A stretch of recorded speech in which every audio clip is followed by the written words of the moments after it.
da muchísimo gusto saludarte, Gabriel Llorio, subsecretario de Hacienda. ¿Cómo estás? ¿Qué haces en París? Muy bien, David, muchas gracias por la oportunidad. Y bueno, estamos acompañando al secretario de Hacienda a las reuniones ministeriales de la OCDE.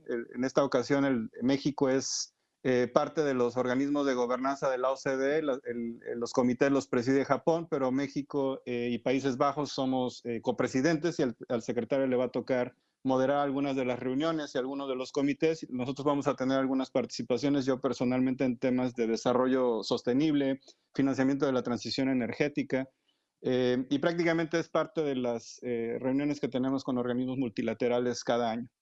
Oye, déjame llevarte a temas de México. Se presentó el informe de finanzas públicas. ¿Tú qué destacarías de este informe? Yo creo que hay varios elementos muy importantes que están contenidos en el informe. Es un corte de los primeros 3 meses del ejercicio fiscal de este año, del programa económico 2024. Creo que un resultado importante que se está observando es que las finanzas públicas y el ejercicio del gasto están teniendo digamos, una dinámica ordenada. Y con ordenado, ¿qué quiero decir? Bueno, el balance presupuestario, que es como se define el déficit presupuestal, mejoró contra lo que habíamos programado. Se habían programado que el déficit para el corte de los primeros 3 meses fuera de alrededor de 570,000 millones, resultó menor en 450,000, hubo una mejora de 117,000 millones. Los ingresos están en línea, los ingresos totales prácticamente estamos cumpliendo el programa. Algunos cayeron, otros subieron, pero en el total los ingresos están en línea. Y en el ejercicio del gasto vamos un poquito por abajo de lo que habíamos programado, en cerca de 122,000 millones. Y por eso se refleja una ganancia, una mejora en el déficit. Creo que estos resultados nos dan digamos, una muy buena señal conforme nos vayamos acercando hacia finales del año, porque arranca el programa económico de manera ordenada y bastante en línea con el programa económico que le planteamos al Congreso de la Unión. Si se ve, por ejemplo, se ve unos ingresos que crecen poco, pero unos gastos que siguen creciendo mucho. ¿Cómo se explicaría esto? Mira, los ingresos prácticamente tuvieron una variación. Quedamos por debajo del programa en cerca de 4,000 millones de pesos. 4,000 millones de pesos para el tamaño del presupuesto. Si lo pongo en contexto, esperábamos recaudar cerca de 1,800, 1 billón, 1,8 billones. Quedamos prácticamente igual, quedamos abajito 4,000 millones. Entonces, técnicamente o estadísticamente, la variación es casi cero. ¿Dónde estamos viendo recaudación más fuerte? Lo estamos viendo, bueno, en los derechos no tributarios. También lo estamos viendo en el IVA. El IVA vamos por encima, está creciendo 3%, 4% real, un poco en línea con lo que se está observando en el crecimiento de la economía. Salimos un poco bajos en el impuesto sobre la renta y hay un efecto calendario porque las declaraciones se hicieron en marzo y todavía hay información que tiene que llegar de abril. Y en el gasto presupuestario, si bien en este presupuesto tenemos un gasto mayor con respecto al programa, vamos por debajo en 122,000 millones, donde está observando un menor gasto en algunas empresas productivas del Estado. Casi en todos los ramos administrativos están reflejando un subejercicio. Y por eso, digamos, el balance presupuestario, como se le conoce al déficit, prácticamente mejoró en el primer trimestre. Ahora bien, pues hay números que llaman mucho la atención, como pues, haber destinado más de 100,000 millones de pesos a petróleos mexicanos en diversas ayudas, ¿no? Sí, ese número llamó la atención ayer que lo presentamos en el informe trimestral, pero hay que recordar que para este paquete económico, la solicitud que se hizo al Congreso y que tuvieron a bien autorizar, fueron dos medidas de apoyo a la empresa: una línea presupuestal por 145,000 millones, y la otra es una reducción del derecho de utilidad compartida, que se bajó de 40% a 30%. En conjunto, esto está prácticamente asegurando que Pemex puede pagar el 100% de sus amortizaciones, y los avances, bueno, están en línea con esta mezcla de apoyos que están autorizados. Prácticamente estaban contemplados ya en el programa y por eso no nos desvían tampoco del programa económico. Ahora bien, alguna de las veces recientes que hemos platicado tú y yo, Gabriel, has dicho que estos gastos son de una sola vez, que este mayor déficit es de una sola vez y que se va a tender a corregir en el 2025. Tú sigues después de presentar estos datos, ¿sigues en la misma? Sí, tenemos la misma lectura y en ese sentido seguimos formulando, no solamente, no solamente así formulamos el documento de precriterios, sino también son los resultados que nos arrojan la programación que hacemos de marcos fiscales de mediano plazo con horizontes de 5 años. Y con eso lo que quiero transmitir tal vez es que, digamos, hay 300.000 millones de gasto actualmente en infraestructura que si se acaban los proyectos de infraestructura, pues estos ya no van a ser un espacio adicional que se puede recortar y que puede utilizar la siguiente administración. También hay gastos no recurrentes, como por ejemplo, pues las elecciones, no suceden cada año. En este año van a haber elecciones, el siguiente año no.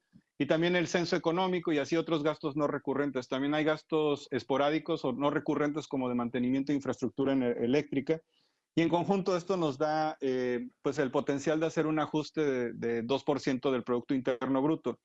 En precriterios llamó la atención que subimos los requerimientos financieros, los subimos en 0.5 del PIB. Es muy alto ese dato, ¿no?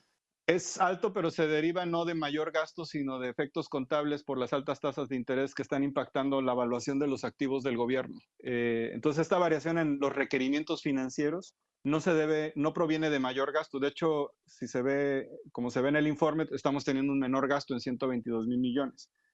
Esta variación se va a ajustar cuando las tasas de interés, como ya empezaron a bajar, probablemente van a seguir bajando y esto se va a componer automáticamente. Y en el resto puede haber ajustes hasta de 300.000 millones de infraestructura que ya no se van a necesitar o que la siguiente administración pueden utilizar, y gastos no recurrentes de la misma manera. Todavía creemos que se pueden hacer esos ajustes y entrar en un proceso de consolidación si así lo desea la nueva administración, y van a tener el espacio para hacerlo. Y en refuerzo a eso están las calificaciones, ¿no? Que las calificadoras siguen ratificando el grado y mejorando la perspectiva, ¿no? No, totalmente. De hecho, en esta última ronda de revisiones de calificación ya llevamos 3 ratificaciones de calificación de las 8 que nos de las agencias que nos califican. Todas, hasta ahorita las 3 han mantenido la perspectiva estable de la calificación de México. Nosotros prevemos que así va a seguir. Los inversionistas tampoco están leyendo de manera adversa el programa económico 2024. Tampoco el documento de precriterios, no hubo reacciones de mercado adversas en ese sentido. El tipo de cambio y las tasas de interés se mantuvieron con movimientos paralelos. Y en ese sentido, en este momento no tenemos información que indique que pudiera haber un ajuste de calificación. Durante la conferencia de prensa hubo temas que llamaron mucho la atención, temas coyunturales que llamaron la atención y que se mezcla con el hecho de que este 1 de mayo arranque el Fondo del Bienestar, que tú decías que va a requerir para arrancar 130.000 millones de pesos, ¿no? Sí, de hecho, bueno, hoy creo que el presidente en su mañanera ya dio más información al respecto. La Sí. reforma se aprobó en el Congreso, pero las corridas actuariales que fueron las que se analizaron, los primeros resultados nos arrojaba que para la siguiente década, es decir, fondear hasta el 2030 este sistema de compensación de pensiones, pues iba a requerir cerca de 130.000 millones de pesos. El presidente lo que quiere es que en esta administración, antes de que acabe la administración, se trate de prefondear casi la mitad, 60.000 millones. Esto se va a hacer con diferentes medidas. Una es recursos que provienen de la venta de ciertos activos, pueden ser algunos terrenos o otros activos que tenga actualmente el gobierno. El gobierno es dueño de muchos activos, bienes raíces, etcétera. También de algunos ahorros presupuestales. Por ejemplo, tuvimos un ahorro presupuestal en este momento en el servicio de la deuda de cerca de 38.000 millones. Pues parte de este ahorro pudiera ser depositado ahí si se quisiera. Se tiene que evaluar, yo creo, hacia final del año, pero eso podría ser una de las líneas de acción. Y el tercero es lo que ha generado más polémica, que es utilizar las cuentas inactivas. Las cuentas inactivas actualmente, antes de cambiar la ley ya permitía que las cuentas inactivas no son parte ya del patrimonio de las AFORES y que puedan ser utilizadas para los trabajadores. Lo que se está pidiendo es que se permita que esas cuentas inactivas, esos recursos, puedan fondear temporalmente el Fondo Semilla. Son reclamables, son cuentas que no han tenido movimientos en 10 años y que por alguna razón las personas en 10 años no las han querido utilizar o ya no las pudieron utilizar. Son cuentas con muy bajos niveles de saldos. El promedio creo que fluctúa entre 200 o 300 pesos en la cuenta. Son muchas cuentas. Y esto lo que estamos pidiendo es que se pueda utilizar de manera temporal, pero son reclamables. Si una persona de pronto quisiera utilizar esa cuenta o lo quisiera reclamar el saldo que tiene, lo va a poder hacer y el gobierno se lo va a regresar. Decía, subsecretario, que las corridas actuariales les dijeron que llegan a que 130 mil millones de pesos, con eso se podría fondear. Hay quienes dicen que ese dinero no alcanza para poder fondear esto. ¿Cómo explicarías esa diferencia entre los que no lo ven así? Yo creo que algunas personas están haciendo evaluaciones del costo o del valor presente neto de la corrida actuarial contra el presupuesto actual. Y cuando hacen esa comparación, claramente es erróneo, no es nada más es erróneo, no les va a salir. Una corrida actuarial lo que indica es cuál es el monto acumulado en valor presente neto que se necesita. Y usualmente en pensiones el horizonte es de 30 años. En 30 años usualmente eso se considera, pues de alguna manera, un horizonte muy largo. El valor presente neto de la corrida actuarial, cuando menos por los 10 primeros años, nos da 130 mil millones. De esos 130 mil millones, si se prefondean 60 mil o 70 mil, va a depender de cómo se establece el fondo. La siguiente administración tendría que estar aportando tal vez 10 mil millones en promedio por año. Entonces no es una cantidad que sea inmanejable, es una cantidad de hecho muy menor comparada con el presupuesto. Los presupuestos van incrementándose en el tiempo, también la recaudación.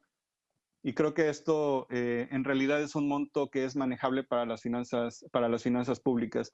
En el año 11, después del año 10, se va a tener que encontrar un mecanismo de financiamiento para mantener la dinámica del fondo de pensiones. Oye, y hay, con estos días del debate salió una declaración, un posteo tuyo en redes sociales, donde hablas de que la gasolina no ha subido en términos reales y que ha generado pues mucho escándalo, aunque si haces la cuenta tienes razón, ¿no? Sí, bueno, el post, no, el Twitter, como se decía antes, No, ese fue desde enero, ¿no? desde enero, sí, cuando estábamos actualizando las tarifas, o mejor dicho, el techo inflacionario que se establece al precio de la gasolina. Todavía no era X, fíjate. Sí, todavía no era X, todavía se llamaban tweets. Y lo que reflejábamos era que el precio en términos reales, ajustado por inflación, prácticamente pues se mantenía estable o había disminuido. La política ha sido imponerle un techo al precio de la gasolina, donde si se rebasa ese techo, prácticamente el gobierno subsidia la gasolina para que el precio sea lo más estable posible. Abajo de ese techo, pues el precio está fluctuando y por eso a veces se ven movimientos como los que se observaron, por ejemplo, en 2020, cuando el precio de la gasolina cayó a 14 pesos por litro, y luego en 2021 regresa al nivel anterior, que era de 18 pesos, pues parecía como un movimiento abrupto. Sin embargo, se mueve por variaciones del precio internacional. La política siempre ha sido que el techo del precio, ese techo no se actualice más allá de la inflación. De hecho, lo dejamos de actualizar por inflación entre 2021 y 2022. Pero cuando vemos el precio fluctuar con respecto a su referencia real en 2018, prácticamente se ha mantenido estable o bajando. Y eso es lo que publiqué ahí en el tweet. No lo hice durante la campaña, estamos en veda, pero bueno, lo retomaron en estos No, sí, días. ese es de enero y además ahí está la fecha. Sí, Pero, es de pero, enero. pero hubo quien lo revivió, ¿no? Se revivió un poco, sí, pero bueno, en estas fechas, así es, ¿no? Oye, pues quiero agradecerte muchísimo que me hayas dado esta entrevista, que sigas teniendo éxito y que te vaya muy bien en la OSD. Muchas gracias, David. Te agradezco la oportunidad de platicar estos temas. Un saludo a tu auditorio, a todo tu equipo. Muchas gracias. Gracias, que te vaya muy bien.